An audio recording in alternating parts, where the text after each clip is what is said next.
जय श्री राधे दोस्तों, आइए सुनते हैं आज की कहानी। एक दासी अपने सम्राट के लिए रोज फूलों की सैया सजाती थी। एक बार जब वो सैया तैयार कर रही थी तो फूलों से महकती हुई उस सैया पर उसके सोने की इच्छा हुई। अपनी उस इच्छा को वो दबा न सकी।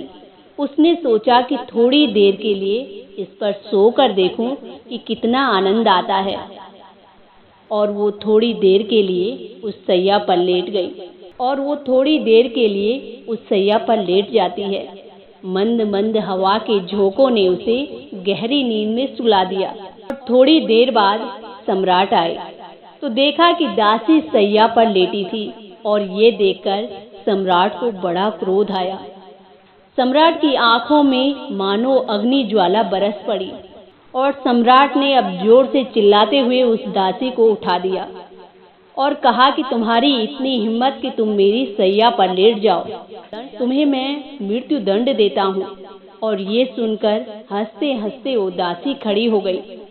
सम्राट ने जब ये देखा तो सम्राट को अब बड़ा आश्चर्य होता है। सम्राट ने उस दासी से कहा कि हंसती क्यों हो, क्या तुम्हें तुम्हारे गुनाह का दंड कम मिला है?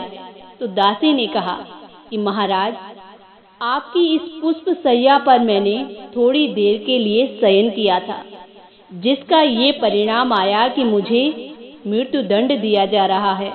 मुझे तो आपकी हालत पर तरस आ रहा है कि आप तो इस सैया पर नित्य शयन करते हैं, तो आपको इसका इतना दुष्परिणाम भोगना पड़ेगा।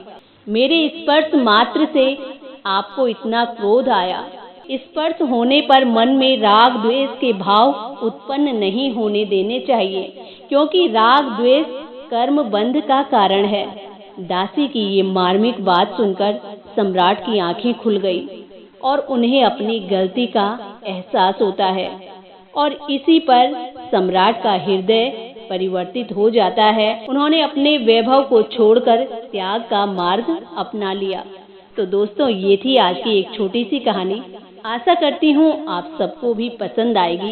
इसी के साथ जय श्री राधे, जय श्री कृष्ण।